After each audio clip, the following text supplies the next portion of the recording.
تجميع تجمعهم. طب الفرع الثالث هل انتهى عند سي؟ لا انتهى عند بي. يبقى هو مش توازي معاهم بالظبط. فاهم قصدي؟ تمام يعني فرق الجهد على دول، يعني فرق الجهد في الحته دي كده قد فرق الجهد في الحته دي عشان توازي. عشان بس ايه ممكن حد يربط ان احنا قسمنا الطياره على 3 مرات فازاي الاثنين دول بس هم اللي توازي؟ لا طبعا عشان هم الاثنين. او ليه ما خدناش عشان نقطه التجزيء A هنا نقطه التجميع C بالنسبه للفرعين دول، ففرق الجهد في الحته دي قد فرق الجهد في الحته دي بس.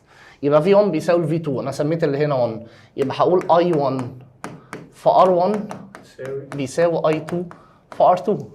التيار اللي على اليمين ده بنص في مقاومه R زائد 2، لان الفرع ده كده مقاومته R زائد 2 بيساوي التيار اللي هنا بواحد مقاومته 3 في 1 ب3